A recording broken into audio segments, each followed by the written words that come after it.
Seguimos con nuestra serie de mensajes en el Evangelio de Marcos, nuestra serie Días Mejores. Hoy día es el capítulo o el mensaje número 45. Vamos a hablar sobre la expiación, la muerte y la crucifixión y muerte de Jesús. Pero fíjense que es interesante que cuando nosotros somos niños, eh, nuestros padres nos llevan a participar de eventos y nosotros no tenemos la real proporción de lo que está pasando, ¿cierto? Y a veces vemos a nuestros padres emocionados con ciertas cosas que están pasando y en realidad no entendemos por qué eso es tan importante, por qué eso es tan relevante. Exactamente porque como niños nosotros no tenemos la real proporción de lo que realmente pasa, ¿cierto? Eso hace con que nuestra postura, la forma como tomamos eso sea diferente, sea quizás un poco más superficial. Decimos, bueno, es casi como yo estoy aquí viendo un partido súper importante ahí, Corinthians disputando una final, y estoy súper así como emocionado, y Mariana está así como que, bueno, ¿quién juega? Así como que, con un desprecio, así como, ¿cómo? ¿Pero cómo? ¿Sí? ¿Cierto? Cuando uno entiende ciertos aspectos de la realidad, uno toma esos eventos de manera diferente. Y eso es lo que pasa con el relato de la muerte de Jesús. Tenemos a aquellos que no conocen todos los detalles y pueden decir, bueno, pues murió y está. Otros, incluso cristianos, ya dan por sentado que ya saben todo sobre la muerte de Jesús. Bueno, sí, lo traicionaron, lo condenaron, lo crucificaron, pucha, qué pena. Y lo toman así, pucha, qué pena, para ver cómo es distorsionada la perspectiva de lo que pasó con Jesús. Pero hoy día quiero invitar a ustedes a que repensemos o pensemos más profundamente sobre la muerte de Jesús. Vamos a utilizar ahí el texto que va del capítulo 14, versículo 43, hasta el final del capítulo 15, ¿cierto? No lo vamos a leer todos los textos, pero tengan sus Biblias abiertas ahí. Yo sé que cuando hablamos eso, tengan sus Biblias abiertas, la gente, no la voy a abrir, pero de verdad ábranlo. O sea, pongan ahí su celular o su Biblia en papel, ¿no es cierto? Porque es importante para que no piensen que estoy inventando cosas, ¿no? Así que está en la Biblia y ahí pueden verificar y vamos a leer algunos de esos versículos, ¿cierto? Primeramente, ¿cómo nosotros debemos entender la muerte de Jesús? Tenemos el relato de Marcos, tenemos el relato de Mateo, de Lucas, de Juan, ¿cierto? Hoy día estamos tratando de Marcos específicamente. Ellos todos cuentan la misma historia con uno que otro detalle diferente, pero es básicamente lo mismo. ¿Qué es lo que nosotros necesitamos entender? 4 cosas básicamente son importantes para entender ahí ese relato de la crucifixión de Jesús. Primeramente, debemos entender, según lo que dice el texto, el orden de los eventos, ¿cierto? Es decir, ¿cómo está organizado los eventos? Porque la forma como Marcos organiza el relato es parte del relato, ¿cierto? Cómo Marcos cuenta la historia y los demás también, pero en el caso de Marcos, primero, él cuenta la traición de Jesús. Jesús fue traicionado ahí en el Getsemaní, ¿cierto? ¿Por quién? Por Judas, con un beso. Después, Jesús fue llevado y fue juzgado por los líderes judíos. La Biblia dice que todos los líderes estaban ahí, ¿cierto? Él fue entonces acusado falsamente por los líderes judíos. Encontraron un motivo supuesto para acusación de Jesús, un motivo religioso, pero ellos querían condenarlo a la muerte. Entonces, ellos tenían que conseguir una condenación también civil y por eso lo llevaron a Poncio Pilato. Yo no estoy apretando acá, ¿no? Eso. Um, no, eso es, vuelve. Eso no era para apretar. Es ok, estoy desordenado. Pero volviendo aquí al orden de los eventos, ¿no es cierto? Primero, la traición, después la acusación de los líderes judíos, después el juicio de Poncio Pilato, y cuando Pilato lo condena, él es humillado por los soldados romanos, es crucificado ahí en la calavera, en el Gólgota, en el Monte Calvario, y finalmente muere en la cruz y es sepultado en un sepulcro que José de Arimatea le consigue, ¿cierto? Ese es el orden de los eventos. Ok, entendimos el orden, ok, ya. Pero para entender el relato, yo tengo que entender el elemento unificador de todo eso. Todo se trata de la identidad de Jesús. ¿Cuál es el primer versículo? A ver, ¿quién sabe? ¿Qué es lo que dice en el primer versículo de Marcos? Evangelio de Jesucristo,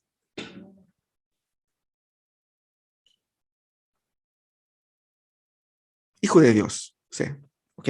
Sé que ustedes sabían, pero solo para adelantar aquí.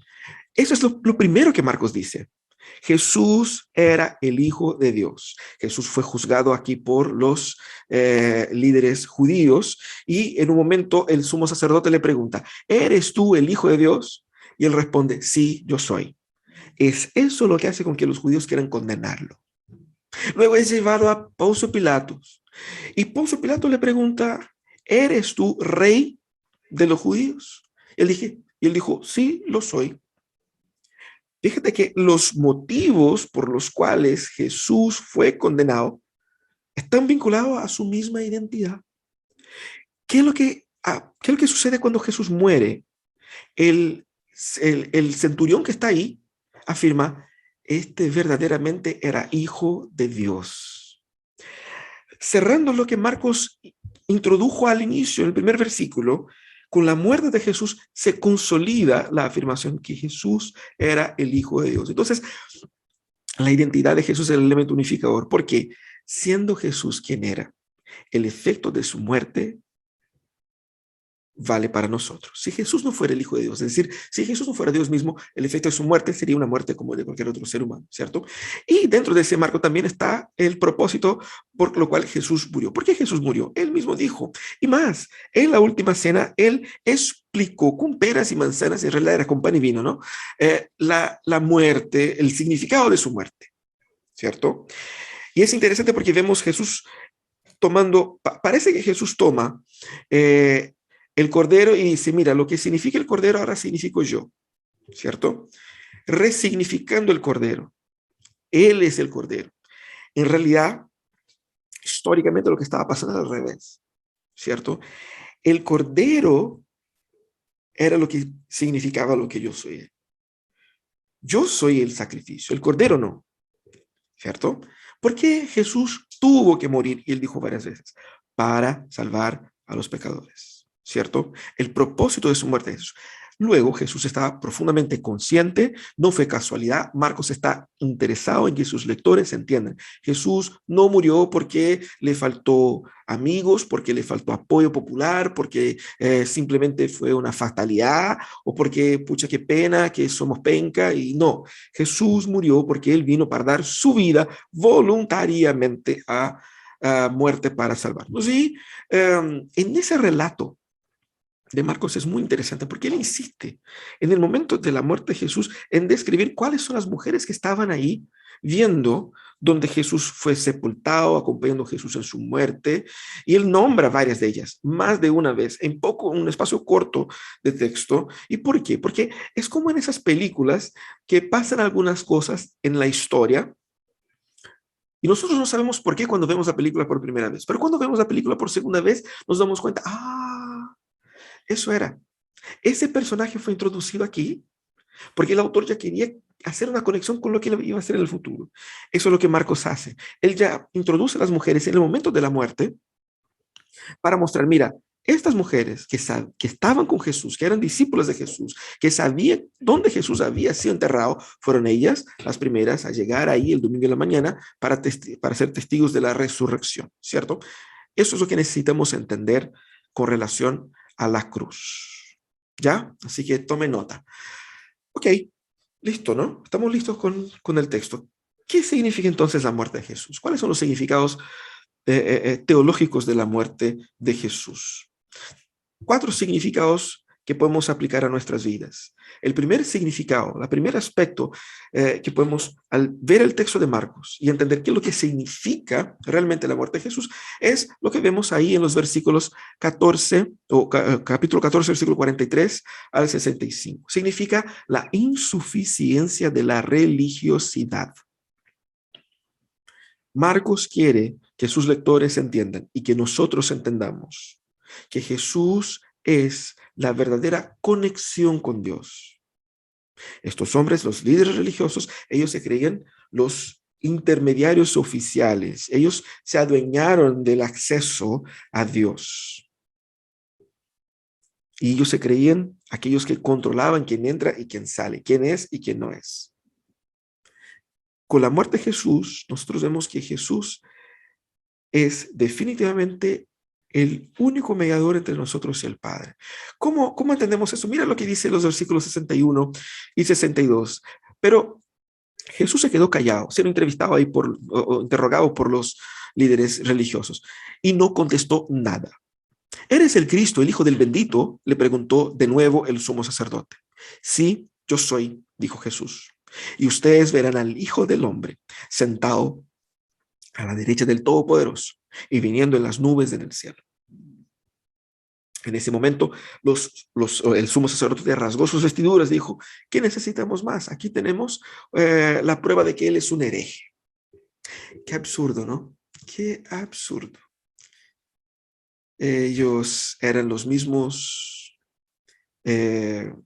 teólogos y los principales teólogos de la época.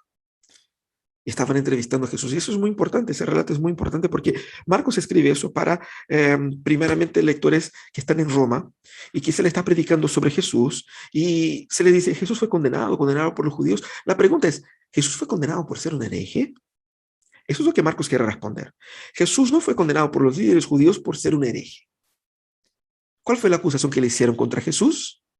¿Eres tú el Hijo de Dios? ¿Cuál fue la primera cosa que Marcos dijo sobre Jesús? Jesús es el Hijo de Dios. ¿Cierto? Eso Marcos quería que quede claro en la mente de sus lectores. Pero lo que vemos aquí no es si Jesús era hereje o no. Lo que vemos aquí es el fracaso total del instrumento de la religiosidad humana. Vemos primeramente el fracaso moral de estos líderes. Ellos estaban ahí para juzgar a Jesús, para condenar a Jesús. Ellos ya tenían una condena, ellos querían una justificativa para validar y obviamente para mover el pueblo a eso, ¿cierto? A falta de un motivo claro, y dice el versículo 55, los jefes de los sacerdotes y el consejo en pleno buscaban alguna prueba contra Jesús para poder condenar a la muerte, pero no la encontraban. Ellos estaban inventando falsedades contra Jesús y eso no les dolía en nada. Los hombres de la ley, los hombres santos de su tiempo. Ni uno ni dos para decir no, que estaban siendo manipulados por todos ellos estaban ahí. Segundo, vemos un fracaso teológico. Porque fíjate, interesante. Ellos estaban esperando al Mesías. El Mesías estaba delante de ellos. Ellos preguntan, ¿eres usted el Mesías? Y el Mesías responde, sí, yo soy. Y ellos dicen, ve, hereje. O sea, algo anda mal, ¿no? En esa teología ahí. El fracaso teológico de ellos es completo porque al ver la misma manifestación de Dios, no fueron capaces de juzgarla y de entenderla como algo de Dios. Por eso la pregunta es correcta. ¿Eres el Cristo? ¿Eres el Mesías? Y esa pregunta es fundamental aquí para mostrar cómo ellos fueron incapaces de ver la luz de las Escrituras, mostrando que ellos no leían las Escrituras. Ellos se adueñaron de las Escrituras para hacer con que las Escrituras pudieran decir lo que ellos querían. Lo mismo puede pasar en nuestros días, cuando en vez de someternos a la verdad de las Escrituras, la ajustamos, la manipulamos, la adaptamos para que diga lo que nosotros queremos. Eso es la práctica de la religiosidad fría y muerta, al igual que ellos realizaban aquí. El mismo Mesías estaba delante de ellos, en su cara, y fueron incapaces de reconocer y de percibir. Pero también el fracaso moral o espiritual de ellos, porque ellos estaban dispuestos a hacer morir un inocente, que sabía que era inocente. Todo respiraba muerte, enojo, envidia.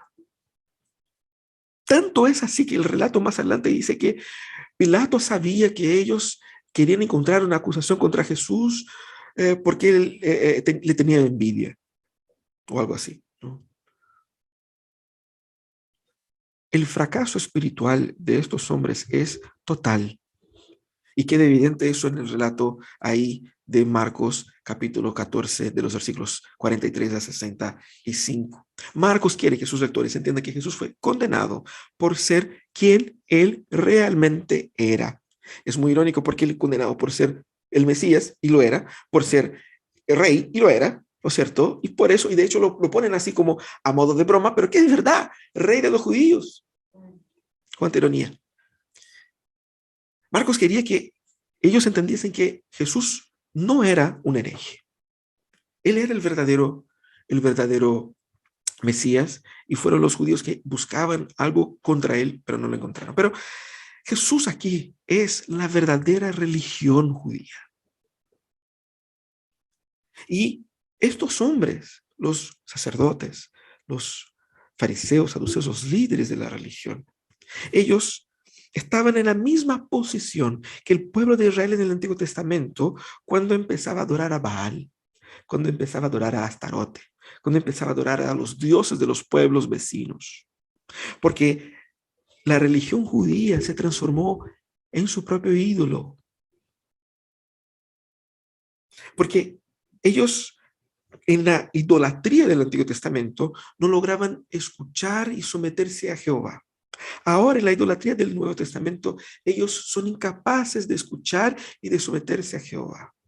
Quieren matar y perseguir a los que hacen lo contrario a lo que dice su religión. Son idólatras. La religiosidad, esa espiritualidad sin Cristo, ella es netamente idólatra y, como vemos en el ejemplo aquí, conduce directamente a muerte. Así que, por la forma como Jesús fue condenado, eso deja en evidencia toda la religiosidad insumisa a las escrituras y que conduce a la muerte. Cuando vemos aquí la muerte de Cristo significando la insuficiencia de la religiosidad, eso significa que vivir una vida meramente religiosa no es lo mismo que ser cristiano y no conduce a la salvación. La religiosidad es insuficiente para salvar, sea ella de matriz cristiana, sea ella de matriz budista, sea de matriz ideológica, la que sea. La segunda cosa que vemos aquí es la insuficiencia de la autojusticia en la negación de Pedro, en los capítulo 14, 66 al 72, ¿cierto? Aquí es donde Jesús muestra que Él es la verdadera satisfacción a la ira de Dios y no nuestro humilde proceder. ¿Qué es lo que pasó aquí? Pedro siguió a Jesús después que Jesús fue llevado a donde estaban ahí los líderes religiosos, ¿cierto? Y una sierva, una funcionaria ahí, lo reconoció. Y Pedro dijo, no, nunca lo vi, ¿cierto? Mira lo que dice aquí.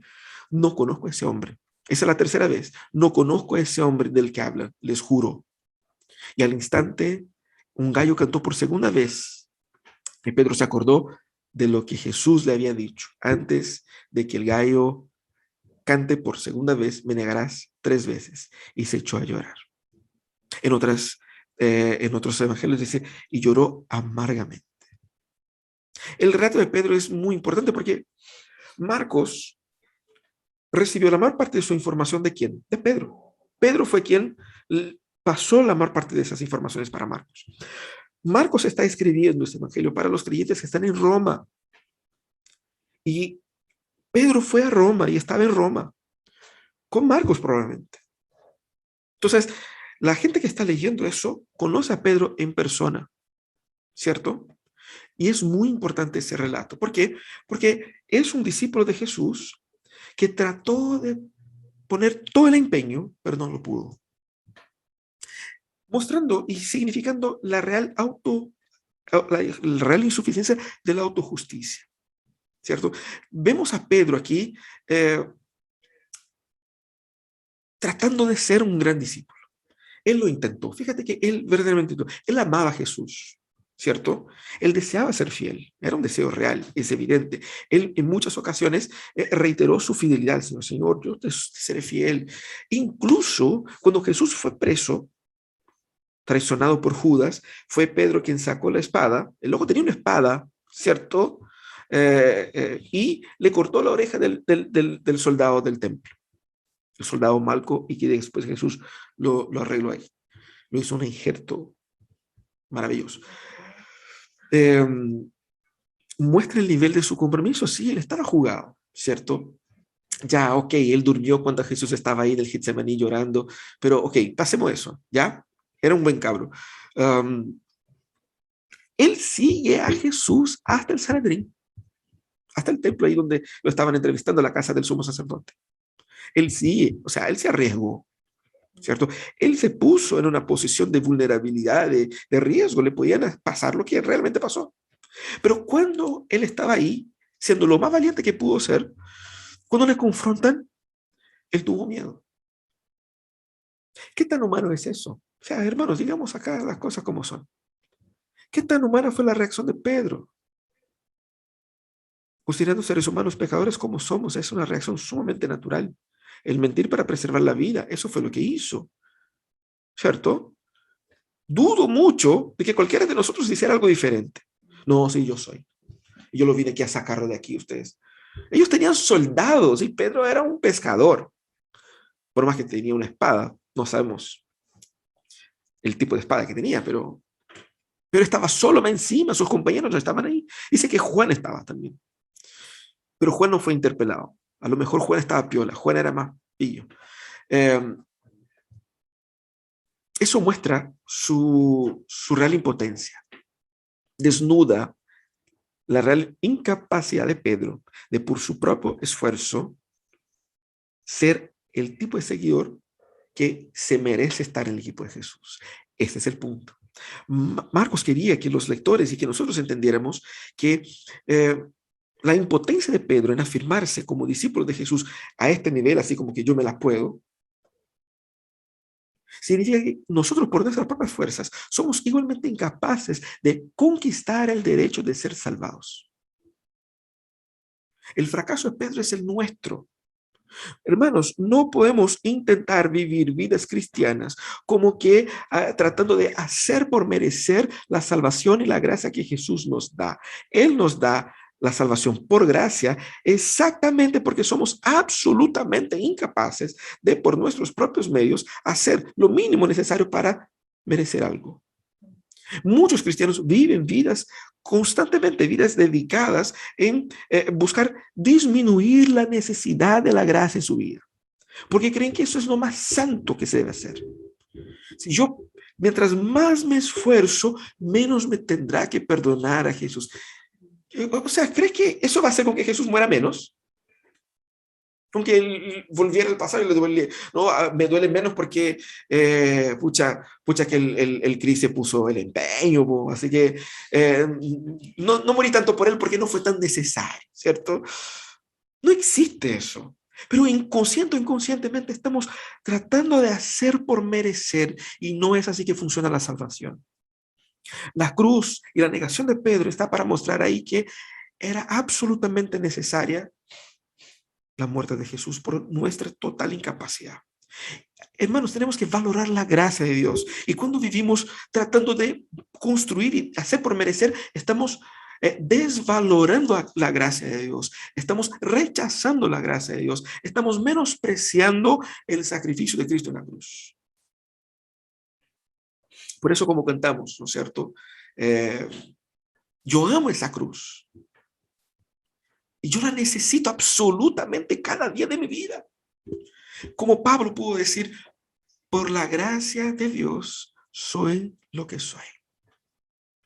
Ese es el desafío que Dios tiene para nosotros. Abandonar esa búsqueda de autojusticia que muchas veces como creyentes queremos imponer. Pero hay un tercer significado también. Significa la insuficiencia del poder político. Estamos hablando todavía del nivel teológico con los fariseos y los sacerdotes, el nivel relacional con Pedro, pero ahora viene el nivel de poder y autoridad. Pablo quiere, o Marcos quiere que los lectores aquí entiendan que Jesús es el verdadero gobernante del mundo. Porque ¿cuál es el temor que Marcos podría entender en sus lectores? Jesús fue condenado también por Pilato. Pero Jesús fue realmente un revolucionario criminal. ¿Estaremos nosotros adorando a un tipo que eh, fue un verdadero criminal? Porque él fue juzgado y condenado, ¿cierto? Y Marcos tiene que responder esa pregunta cuando describe ese relato. Él quiere mostrar que Jesús gobierna, que Jesús es rey.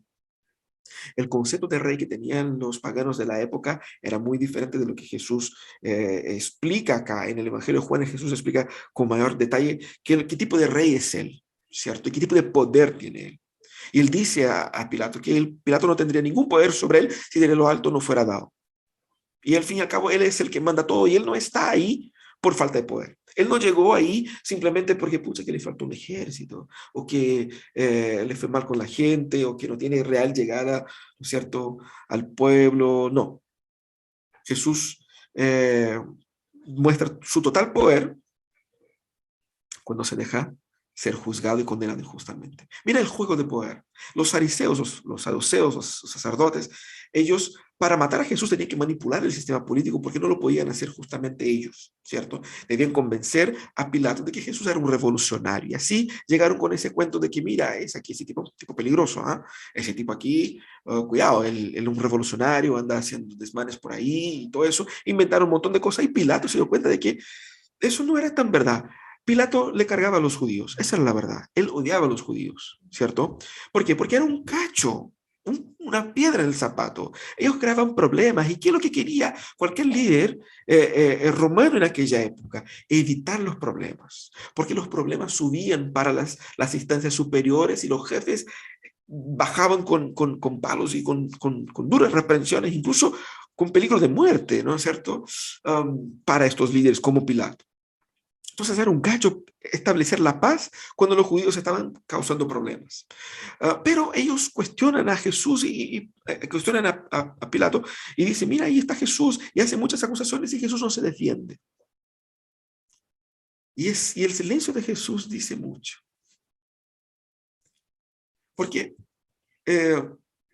primeramente Jesús sabía que esas acusaciones eran falsas. O sea, no había sentido responderlas. También porque él de verdad era el rey. Y él tenía todo poder. Y él no tenía que andar justificándose por nada. Pero cuando le pregunta a Pilato, ¿eres el rey de los judíos? Él responde afirmativamente. Tú lo dijiste. Sí lo soy. Podemos decir que él respondió de esa manera. Todo el juego de poder para de alguna manera manipular a Pilato, manipular a Jesús, manipular la situación, pero Jesús no se rinde a ese juego de poder. En su silencio, él manifiesta que él no va a jugar el juego de los judíos ni el juego de Pilato, que buscaba una forma de salir de la situación menos tranquila, ¿cierto? Pero también viene la segunda parte. Pilato pensó, ya, ok, está ahí. No creo que él sea culpable. Y Pilato sabe que de repente podía haber consecuencias negativas de que si él condenara a un tipo injustamente, ¿cierto? Entonces, había la costumbre de liberar un criminal que estaba preso en la fiesta de la Pascua. Y él sale con un criminal y dice, mira, aquí está ese loco, el Barrabás, que era un criminal, que era un homicida, y es que está Jesús. ¿Quién quiere ustedes que liberen para ser libre hoy? Y los sacerdotes convencieron a la multitud a que gritaran por muerte para Jesús. Además de burlar el sistema religioso, además de burlar el sistema político, ellos también manipulaban la multitud. La misma multitud que cantó Hosana una semana atrás, menos. Porque Jesús entró el domingo y aquí estamos en el viernes, ¿cierto? Menos de una semana. Esa misma multitud gritaba, crucifícalo. ¿Y qué hace Pilato? Pilato entonces se rinde al clamor popular, se lava las manos y muestra el fracaso de las estructuras políticas, de cómo son permeables por el pecado. Ni Pilato ni Roma pueden traer justicia y orden plena al mundo. El poder político humano es netamente corrupto, corruptible y no tiene poder redentor. Nosotros necesitamos entender eso. A veces pensamos en transformaciones sociales, en cambios, en el fin de la injusticia, en el fin de la maldad. ¿Sabe cómo se llama eso? Se llama evangelio. Porque ¿qué es lo que presenta el evangelio? El evangelio presenta el fin de la injusticia, el fin de la pobreza, el fin de la muerte, el fin de todas las enfermedades, el fin de todo el caos, la destrucción de la naturaleza, todo eso. Pero cuando nosotros ponemos las esperanzas del evangelio en una ideología política, en un proyecto político, en una estructura de poder humano y político, nosotros estamos diciendo que no nos sometemos al gobierno de Jesús, al plan de Jesús, y queremos nosotros construir estructuras de redención humanas. Eso es lo que vemos en Babel. Eso es la verdadera Babilonia. El ser humano tratando de arreglar el mundo por sus propios medios, ignorando el hecho de que Cristo reina y gobierna y solo Él puede traer orden al mundo. Todos pensaban que estaban logrando, y interesante, que ellos estaban logrando lo que ellos querían. Los fariseos estaban logrando la condenación de Jesús, Pilato se estaba librando de un cacho, todo estaba pasando, pero ellos no sabían que Dios estaba controlando todo ese proceso. Jesús tenía que ser condenado por todos ellos, pero el pecado de ellos sería también gritado en su propia cuenta.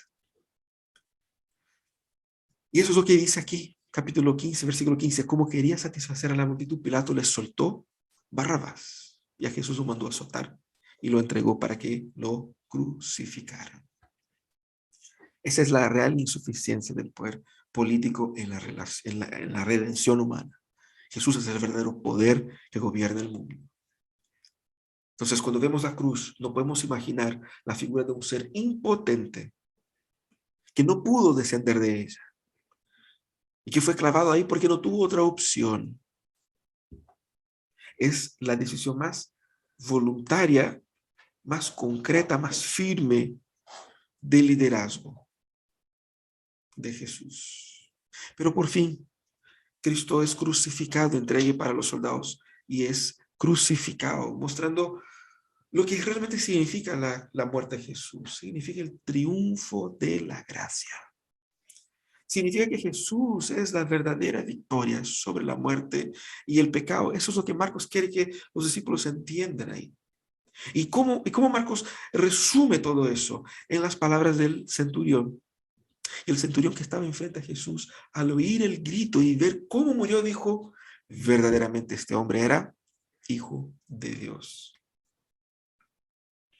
No bastase las injusticias que Jesús había sufrido hasta acá, Jesús ahora es entregado para los soldados romanos y es torturado, es humillado, es ridiculizado, golpeado y sufre a manos de estos hombres. Sufre también las ofensas que las personas le hacen cuando ya estaba ahí en la cruz.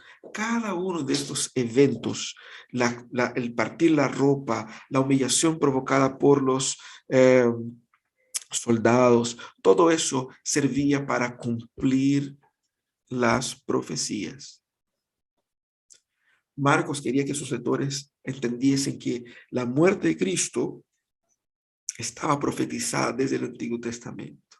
Lo que estaba pasando aquí no era un accidente. Todo eso era intencional, era el cumplimiento de las profecías. Así que Jesús fue entonces condenado por lo que él era. Precisamente, él fue condenado por ser quien era. Pero era exactamente por ser quien era que su salvación nos salvaba, ¿cierto? Los soldados se burlaban de él, ignorando quién él era. La gente gritaba ofensas a Jesús, ignorando quién él era. Pero lo que él era estaba evidente ante todos ahí.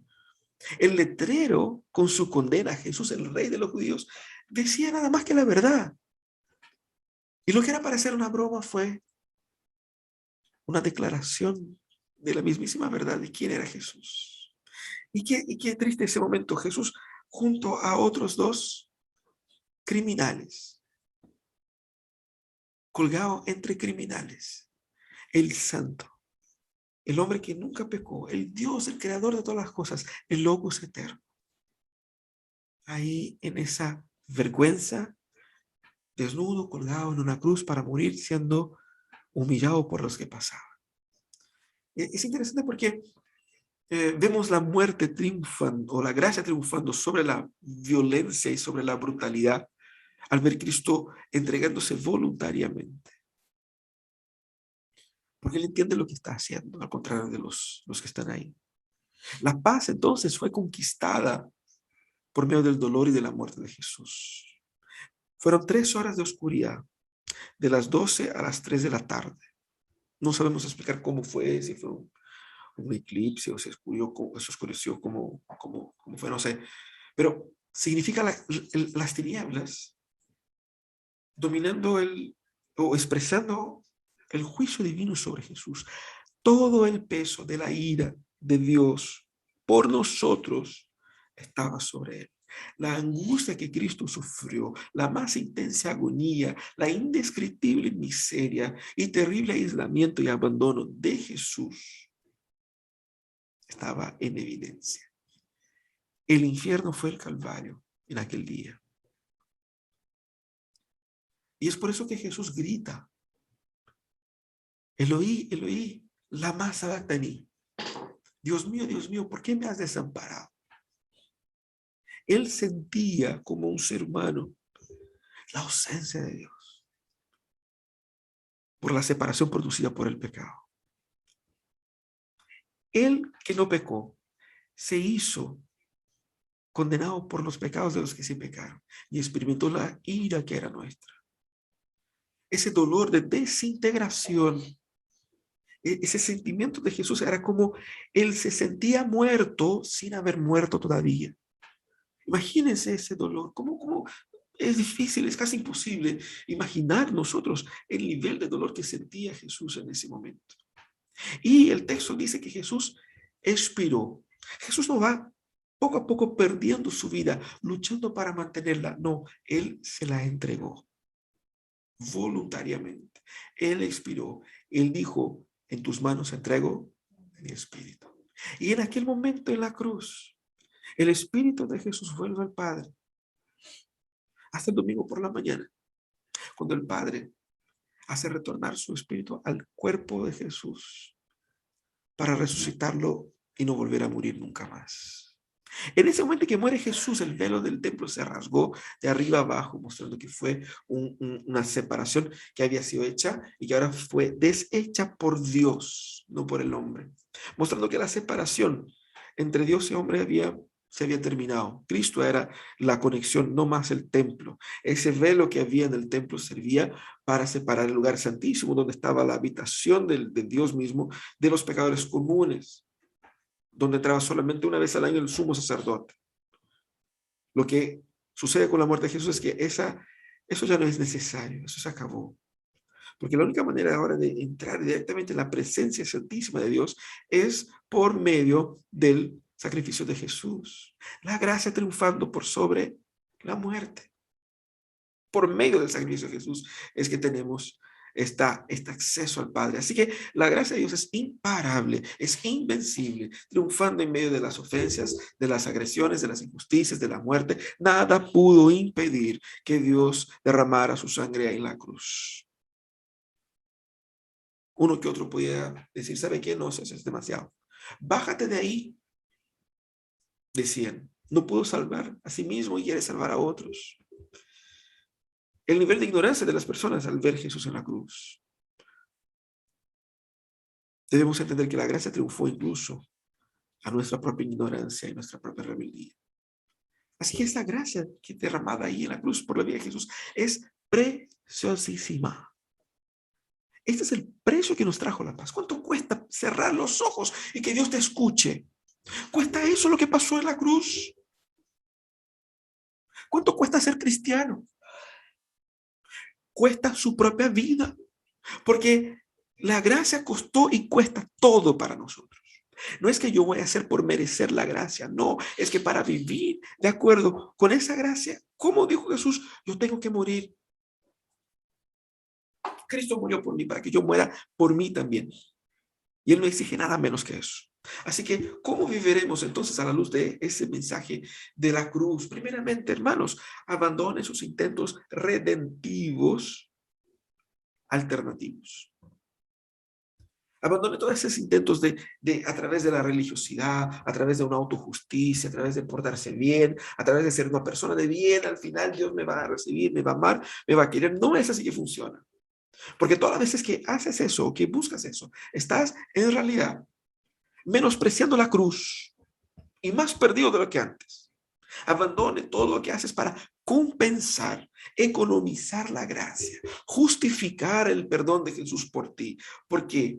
Porque no mereces el cielo y no puedes hacer nada por merecer el cielo. Punto. Se acabó. Abandona la lógica del mérito para conquistar el perdón y la gracia de Jesús. Abandone los intentos de salvación alternativos, digo. También vive una vida de constante arrepentimiento. Cerca está el Señor del que tiene el corazón quebrantado, porque el que tiene el corazón quebrantado sabe lo tan pecador que eres o que es. Reconozca que tus pecados fueron lo que llevaron Cristo a la cruz. Y recuérdalo todos los días para vivir una vida en constante arrepentimiento. No trates de disminuir el tamaño de la condenación que estaba sobre ti y sobre mí. A veces queremos bajar perfil a nuestros pecados. No, no es nada grave. ¿Cómo nada grave? Mira lo que pasó con Cristo. Ese es el precio de mis pecaditos. No, eso es un pecado blanco. ¿Cierto? Además de pecador, somos racistas. Ese es un pecado blanco. Es un pecado, pecamos dos veces. ¿Cierto? No, o sea, no podemos bajar el perfil. La cruz desnudó lo tan vil, lo tan cruel, lo tan demoníaco que es el estilo de vida sin Dios.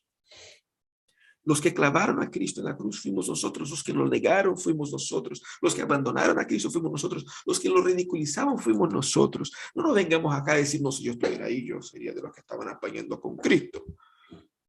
No, no seríamos. Y si es que alguien pudo estar así, fue solamente por la única y exclusiva gracia de Dios. Esa es la verdadera humildad.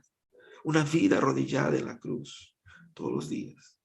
Pero lo que la cruz muestra finalmente es que el nivel de compromiso que yo debo tener con el evangelio es en ese nivel Cristo, nivel cruz. Por eso Jesús dice, el que quiere ser mi discípulo, que se niegue a sí mismo, tome su cruz y me siga.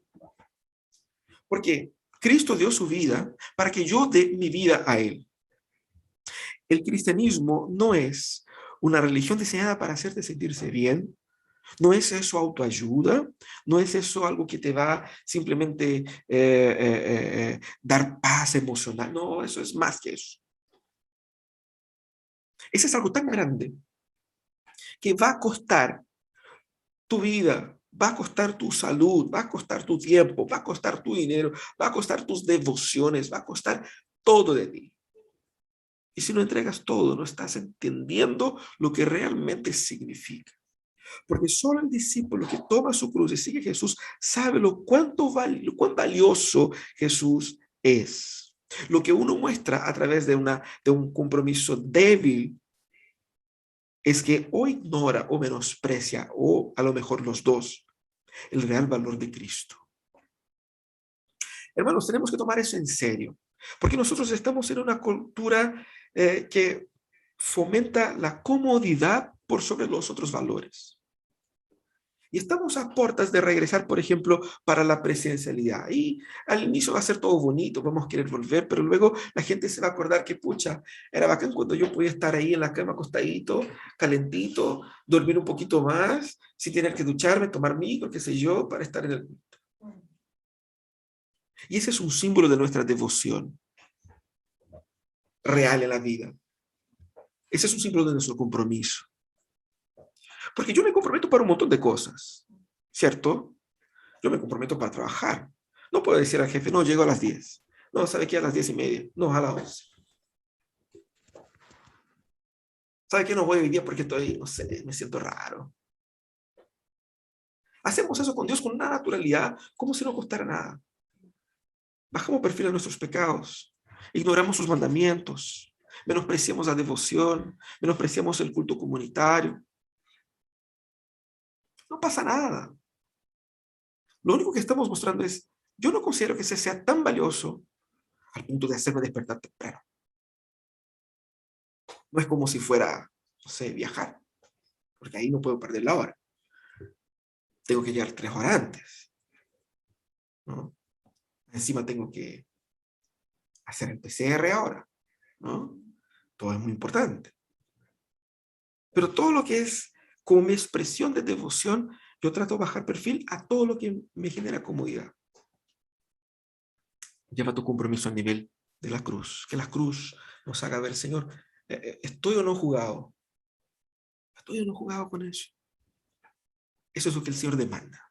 Vamos a orar, vamos a pedir que la gracia del Señor nos ayude a vivir a la luz de esta salvación que nos alcanzó.